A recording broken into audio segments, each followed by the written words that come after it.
Hello, my dear student of standard ninth, and today in this session we are going to discuss that is chapter number 9, where we are going to cover what is fundamental rights, what is fundamental duties, and directive principle of the state policy. And basically, I am going to cover this chapter into three parts. Okay, so in my first part, I am going to see what are human rights, how many types of fundamental rights are there. Well, there are six types, and in this session, we are going to cover only two. In my second part, I am going to cover the later four part and the fundamental duties also. And in the third part, we are going to see directive principle of the state policy. So basically, I am just giving you an idea that how I am going to cover this whole chapter into three sessions and then question answer later on. Without any delay, straight away, let us begin. So friends, as you can see on your screen, such a big name of the chapter. Uh, hmm. Well, see, in our previous chapter, we had studied about Indian Constitution. Constitution क्या होता है? What is preamble? How many pillars are there? But in this chapter, we are going to study fundamental rights, fundamental duties, and directive principle of the state policy. So our first topic is that is the human rights. So before getting the knowledge of fundamental right, let us see what is human rights.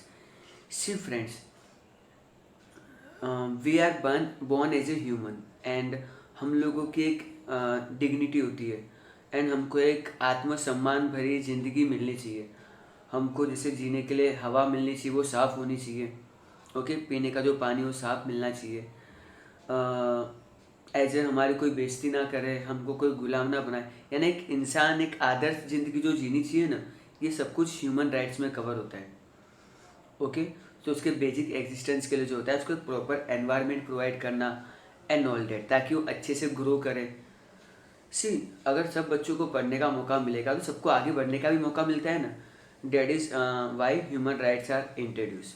Okay, अब हम लोग अलग अलग citizens है, अलग अलग हमारा sex होता है, male female and third category भी आता है, तो सबको राइट तो है ना आगे बढ़ने का.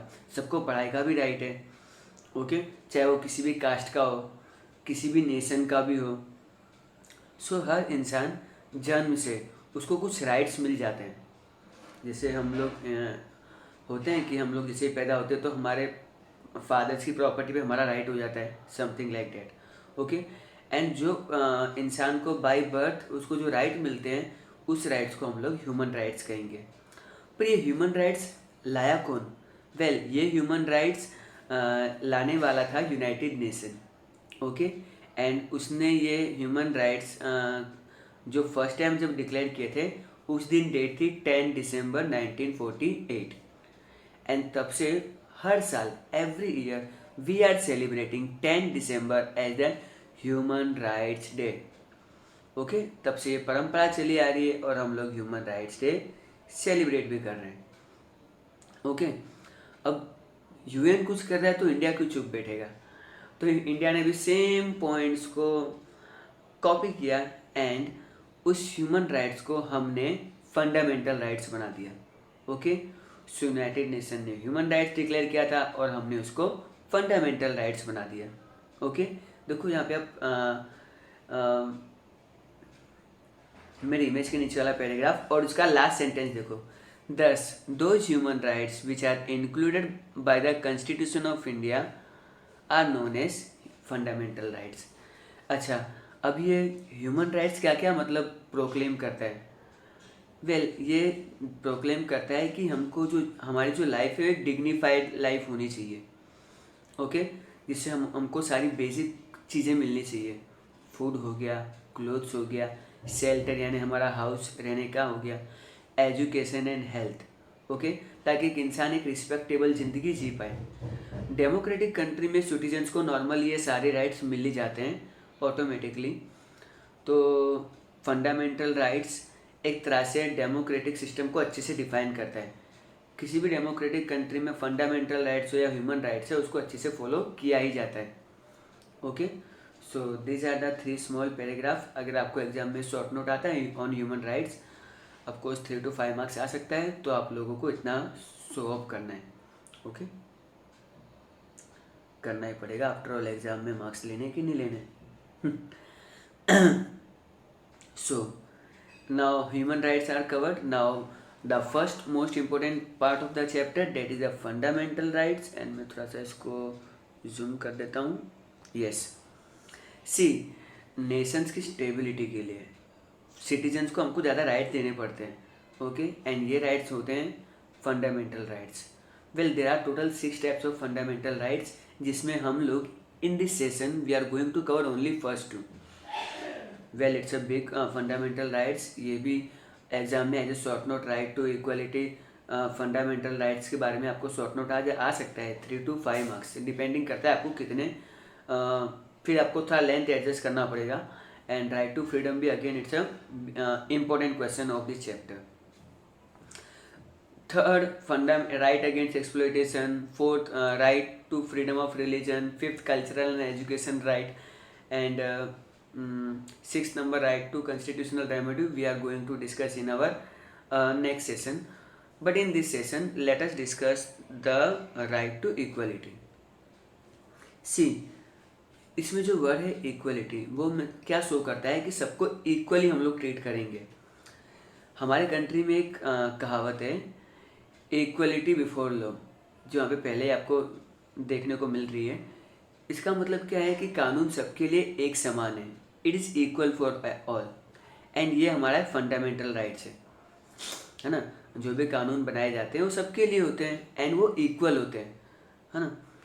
एंड वो हमारे कॉन्स्टिट्यूशन की एक बहुत अच्छी बात है कि हम लोगों ने अपने सभी सिटीजन्स को इक्वल ट्रीटमेंट दिया हुआ है।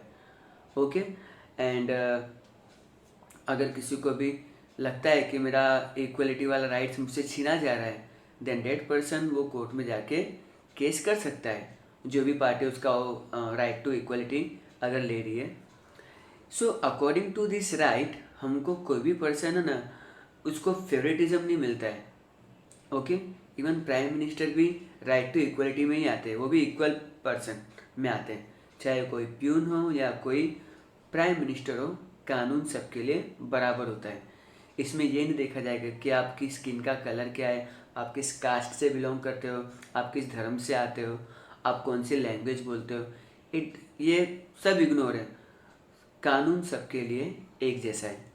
ओके, एंड अच्छा, तो सबके लिए एक जैसा है, पर कुछ ऐसे लोग हैं जिनके लिए कानून थोड़ा सा बढ़ के, और वो प्रिविलेज किसको दी गई है? वेल, वो है हमारे कंट्री के प्रेसिडेंट और हमारे स्टेट्स के गवर्नर्स। इनके पास थोड़े ज़्यादा राइट्स होते हैं normal, comparing to the normal human beings. अच्छा, अब ऐसी सर्कमस्टेंसेस में हम क्या करेंगे? Okay, now so in each and every condition हमको ये मेक श्योर रखना है कि सबके लिए लॉ इक्वल हो, कोई डिस्क्रिमिनेशन ना हो, सबको इक्वली ट्रीट किया जाए, सबका एक समान अधिकार होता है पब्लिक प्रॉपर्टी पे। Something like you have right to access to shop, restaurant, hotel, public entertainment place. आपको पूरा राइट है कि आप लोग रोड्स पे व्हीकल ट्रैवल कर सकते हो, पब्लिक घाट पे जाके स्नान भी ले सकते हो and all that. Okay, so and इसके अलावा किसी भी स्टूडेंट, किसी भी इंसान को हम लोग, हाँ, स्टेट गवर्नमेंट को कुछ प्रिविलेज है कि वो अपने यहाँ पर कुछ स्मॉल बच्चों के, चिल्ड्रंस के लिए एंड वुमेंस के लिए कुछ आगे बढ़ के वो कर सकती है, और कुछ कुछ जगह पे उसको बैकवर्ड क्लास, शेड्यूल कास्ट और शेड्यूल ट्राइब्स वाले लोगों के लिए भी उनको ऑप्शन मिलता है। एंड अगेन वही बात घुमा फिरा के कह रहे हैं कि स्टेट हो या गवर्नमेंट हो, किसी को भी डिस्क्रिमिनेट नहीं कर सकते, चाहे वो किसी भी कास्ट का हो, रिलीजन हो, क्रीड हो, बर्थ प्लेस हो and all date. Okay, so let us move to the next slide. Yes, so हमारा जो कॉन्स्टिट्यूशन है वो सबको एक सोशल जस्टिस का पॉइंट ऑफ व्यू देता है। सोशल जस्टिस का मतलब हक देता है, एंड पर्सनल डिग्निटी यानी एक अच्छी लाइफ का भी देता है। सिंस देन हम लोगों ने अनटचेबिलिटी का कॉन्सेप्ट भी ख़त्म कर दिया था। पहले था ना, आप लोगों ने लगान मूवी में देखा होगा, वो जो लेग स्पिनर था जिसका हाथ थोड़ा सा यूँ था, तो उसको लोग छूने से डरते थे। अगर बाय मिस्टेक मैंने उसको टच कर लिया तो जाके मुझे नहाना पड़ेगा, कुछ मंत्र मंत्र पढ़ने पड़ेंगे एंड ऑल दैट। सो ये क्या शो कर रहा है कि क्या वो दोनों इक्वल है? नहीं। सो ऐसे जो अनटचेबिलिटी की प्रैक्टिस था वो हमारी गवर्नमेंट ने प्रोहिबिट कर दिया। अगर कोई इसको आज भी करता हुआ पाया गया तो इट्स अ पनिशेबल ऑफेंस, आपको मतलब सजा भी हो सकती है। इसके अलावा देर आर सर्टेन टाइटल्स जो गवर्नमेंट ने विड्रॉन कर लिए। Title means what? सी कुछ टाइटल्स थे ऐसे कि पहले के ज़माने में आपने देखा होगा कि कुछ लोग अपने नाम के आगे सर लगाते हैं। ओके, कुछ लोग अपने नाम के आगे दीवान जी लगाते थे, राय बहादुर लगाते थे, ताकि उनका उनका जैसा जब नाम लिखा जाए तो एक स्पेशलिटी क्रिएट हो। बट हमारी गवर्नमेंट ने वो रिमूव कर दिया है। ओके, तो हमारी गवर्नमेंट अब मतलब उसने वो तो रिमूव कर दिया है, लेकिन हमारी गवर्नमेंट ने कुछ एक्स्ट्रा चीज़ें सजेस्ट की हैं। लाइक एग्जांपल भारत रत्न, पद्म विभूषण, पद्म भूषण, पद्मश्री, परमवीर चक्र और awarded in the military services. सो जब हमारा कंट्री वॉर के स्टेट में होता है और कोई सोल्जर जो है वो एक्स्ट्रा ऑर्डिनरी काम करता है जो नॉर्मल बंदे नहीं कर सकते, सो उनको परमवीर चक्र दिया जाता है। और जब हमारा कंट्री वॉर के स्टेट में नहीं होता है और कोई ऐसा सिटीजन है जो कुछ एक्स्ट्रा ऑर्डिनरी एक्टिविटी कर दे तो उसको हम अशोक चक्र देते हैं।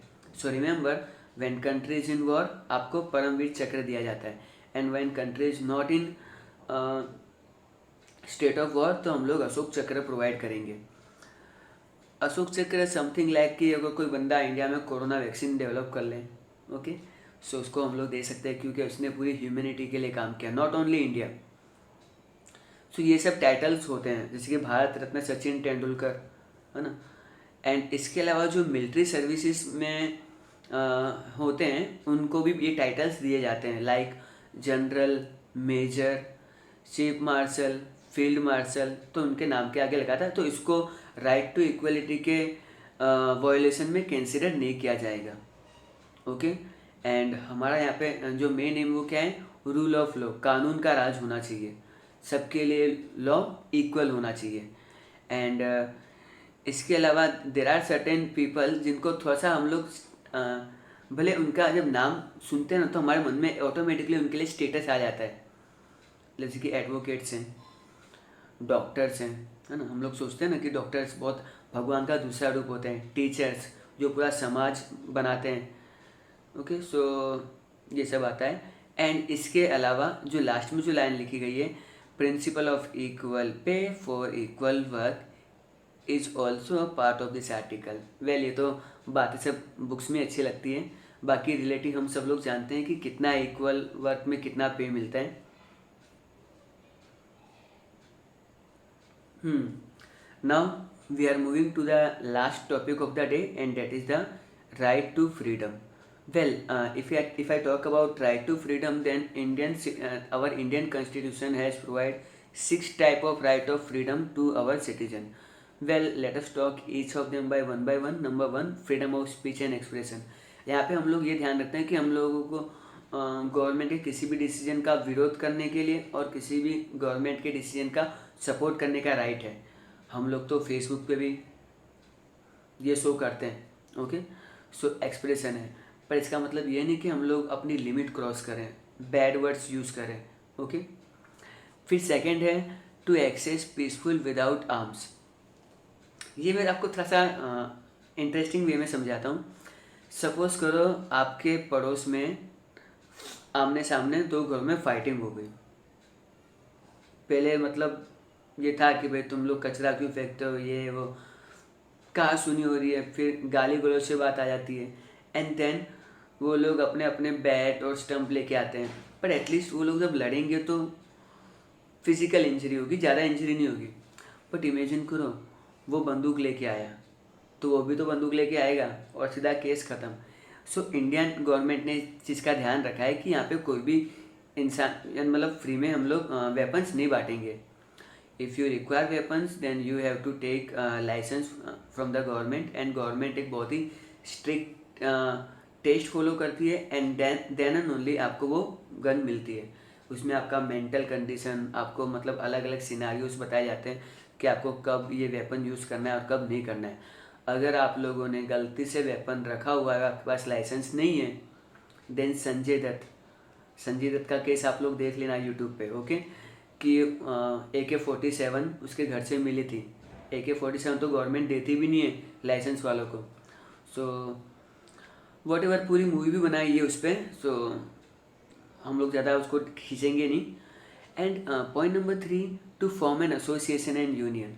हम लोग जैसे व्हाट्सएप पे ग्रुप बनाते हैं, वैसे हम लोग सोसाइटी के ग्रुप भी बनाते हैं, नवरात्रि के भी ग्रुप होते हैं, हमारे अलग अलग फ्रेंड सर्कल के अलग अलग ग्रुप्स होते हैं, तो हम लोग वो सब यूनियन बना सकते हैं, पर उसका मोटिव इलीगल नहीं होना चाहिए। Number 4, to move freely throughout the territory of India. India के कश्मीर टू कन्याकुमारी, गुजरात टू अरुणाचल प्रदेश, हम लोग कहीं पे भी घूम सकते हैं। हमको पूरे कंट्री में घूमने का राइट है। तो इसका मतलब ऐसा नहीं है कि हम लोग आर्मी के बेस कैंप में चले जाएं। कुछ कुछ जगह उसमें एक्सेप्शन केस में आती हैं, that you have to be take care. To reside and settle in any part of the territory of India. So India के हम लोग किसी भी पार्ट में जाके रह सकते हैं और अपना बिजनेस भी कर सकते हैं। प्रोफेशन जो 6 पॉइंट बता रहा है, टू प्रैक्टिस एनी प्रोफेशन और to carry on any occupation, trade और businesses. So class, now we are going to discuss all 6 by in detail. See friends, तो मैं आपको ओवरऑल आइडिया दे रहा था। सी ये जो राइट्स मिल रहे हैं, ये एक तरह से इंसान को उसकी पर्सनैलिटी डेवलपमेंट और उसके एक्सप्रेशन का राइट देते हैं। वेल, यहाँ पे सेकेंड लाइन में इंडियन सिटीजन की स्पेलिंग मिस्टेक है, ताकि वो अच्छे से डेमोक्रेसी में रह सके, एक अच्छी हेल्दी लाइफ जी सके, ओके। कोई भी इंडिविजुअल ऑटोनॉमसली या इररिस्पॉन्सिबल बिहेव ना करे। स्टेट को कुछ लिमिट भी डिफाइन करनी पड़ती है, ओके। एंड कॉन्स्टिट्यूशन ने तो ये राइट दिया ही है हमको। Now let me adjust, okay done. See, Indian citizen को जो फ्रीडम ऑफ स्पीच दिया हुआ है ना, उसको बहुत केयरफुली उसको यूज़ करना चाहिए। Suppose a decision taken by the Modi government and I like it, तो मैं उसको बोल रहा हूँ यस, ये गवर्नमेंट ने बहुत अच्छा किया। से फॉर एग्जांपल जम्मू कश्मीर को इंडिया के अंदर मर्ज कर लिया, अच्छा है, अब उसमें पे एक देश दो कानून नहीं, दो व्यवस्थाएं नहीं होंगी। सेम वे, अगर मुझे लग रहा है कि गवर्नमेंट ने डिसीजन गलत लिया है, तो I can criticise also, but my words are should be there in limit. It don't cross that limit, और हमको उस चीज़ का ध्यान रखना है, ओके। एंड यहाँ पे एक्सप्रेशन बताया है, हम लोग एक्सप्रेशन बताते हैं ना। फॉर एग्जांपल मैं सैड हूँ, मैं खुश हूँ, ठीक है। इवन हमारे हाथ होते हैं ना, वो भी अलग अलग जेस्चर बताते हैं, okay. This can be expressed in the orally, verbally, है ना, वर्बली होता है ना, अगर मैं ऐसे करता तो इसका भी कुछ मीनिंग निकलता है ना। एंड थ्रू जेस्चर यानी हम लोग दिखाते हैं कि मुझे किसी चीज़ पे गुस्सा आया तो मैं आंखें दिखाऊंगा, समथिंग लाइक दिस। अगर मैं कंफ्यूज हूँ, ओके, समथिंग लाइक दिस। और मैं डरा हुआ हूँ, और सपोज हाथ से भी हम लोग करते हैं। अगर मैं ये शो करता हूँ तो वेरी गुड, मैं अगर ये फिंगर शो करता हूँ तो क्रिकेट मैच में इसका मतलब आउट होता है। मैं अगर ये फिंगर शो करता हूँ तो इसका कुछ और मीनिंग निकलता है। मैं सिर्फ अगर मिडल फिंगर शो करता हूँ तो उसका मीनिंग भी कुछ और निकलता है। वेल, ये सब जेस्चर में आता है। वेल, टॉकिंग अबाउट, हमारे पास जो फ्रीडम ऑफ स्पीच है, उसको हमको बहुत केयरफुली यूज़ करना चाहिए। कुछ भी बिना सोचे समझे तो बोलना ही नहीं चाहिए, specially if you are in public. So when I am shooting this video, तो मैं बहुत केयरफुल रहता हूँ कि मैं कैसे वर्ड्स का यूज़ कर रहा हूँ। मिडल फिंगर में यहाँ पे नहीं दिखा सकता, ओके, समथिंग लाइक डेट। सो ये जो जितने भी लॉ एंड ऑर्डर बनाए गए हैं, हमारे देश की एकता को बनाए रखने के लिए बनाए गए हैं। हमको इसे कोई भी स्टेटमेंट नहीं देना चाहिए, स्पेशली हमारे पॉलिटिशियंस एंड फ्रेंड्स, जो भी ये लोग वीडियो देख रहे हो, if you are in future celebrity, make sure कि आप लोग ऐसा कोई भी वर्डिंग्स यूज़ ना करो कि जिससे कंट्री को नुकसान हो, ओके। पब्लिक में पीस रहना चाहिए, हमको लोगों की सेफ्टी, उनकी मोरलिटी और अपने आप के अंदर डिसिप्लिन भी रखनी चाहिए। अगर आपके वर्ड्स कई बार किसी को अगर हर्ट होते हैं तो डिफ्लेमेशन का केस भी आप पे आ सकता है, जिसको हम लोग हिंदी में मानहानि कहते हैं। ओके, एंड जुडिशली अपना जुडिशल तो अपना काम करेगी करेगी। इसीलिए हमारी गवर्नमेंट ने प्रेस को, यानी जो प्रिंटिंग मीडिया, इलेक्ट्रॉनिक मीडिया आती है ना, न्यूज़ चैनल वाले, न्यूज़पेपर वाले, उनको फ्रीडम दी हुई है। एंड वो अपना पब्लिक वेलफेयर के लिए अपने एक्सप्रेशन, फ्रीडम ऑफ एक्सप्रेशन का यूज़ करते हैं। अच्छा, हमारे कंट्री में जो लेटेस्ट अमेंडमेंट हुआ है, that is happen in the 2009, and that amendment is regarding to the free and compulsory primary education of the children 6 to 14। जो बच्चे होते हैं 6 to 14 ईयर्स, उनको राइट है कि वो लोग पढ़ें, है ना, क्योंकि पढ़ने लिखने की एज है। अगर कोई भी पर्सन, यहाँ पे देखो सेकंड लाइन में लिखा है, सेकंड पैराग्राफ में, if a person is not convicted for a crime then he can not be sentence for punishment और more than, suppose I had done one crime, and वो crime ऐसा है कि इसमें 3 महीने से ज़्यादा सज़ा हो ही नहीं सकती, but due to corona, due to some unfavourable circumstances, मैं कोर्ट में, मेरा केस चल ही नहीं पा रहा है और 3 महीने मेरे हो गए, तो क्या वो मुझे कस्टडी में रख सकते हैं? नहीं, उससे ज़्यादा मुझे कस्टडी में नहीं रख सकते। सेम वे, अगर आप कोई क्राइम करते हो तो एक ही क्राइम की आपको 2 बार सज़ा नहीं होगी। ओके, तो ये सब हमारा, उसके लिए LLB आता है, आप वो अलग से भी फ्यूचर में कर सकते हो। एंड एक डिग्निफाइड लाइफ जीने का तो हमको हक है ही। अगर हमको कोई भी पुलिस अरेस्ट करती है तो उसको हमको अरेस्ट वारंट दिखाना पड़ता है, एंड विद इन 24 आवर्स हमको मजिस्ट्रेट के सामने ले जाया जाता है, जहाँ पे मजिस्ट्रेट ये डिसाइड करता है कि इस इंसान को फर्दर आगे कस्टडी में रखना है या नहीं रखना है। एंड अगर हमारा ट्रैक रिकॉर्ड अच्छा है तो शायद हमको बेल मिल भी जाती है। से फॉर एग्जांपल, अगर सपोज मैं आका बहुत नामचीन गुंडा हूँ और मैंने पीछे बहुत सारे मेरे पे केस हो चुके हैं, तो जब मुझे मजिस्ट्रेट के सामने ले जाया जाएगा तो मजिस्ट्रेट बोल देगा नहीं, इसको बेल नहीं देनी, इसको जेल में डाल दो, इसको तो रिमांड पे ले लो, समथिंग लाइक डेट। बट मान लो कोई मेरे पे झूठा केस बनाता है और पुलिस मुझे आके अरेस्ट करती है, उनके पास वारंट भी है, तो मजिस्ट्रेट के सामने मैं अपना दावा ऐसे रखूँगा, since I am a teacher, मेरे नॉलेज में है कि ये शायद मुझ पर गलत केस किया गया है।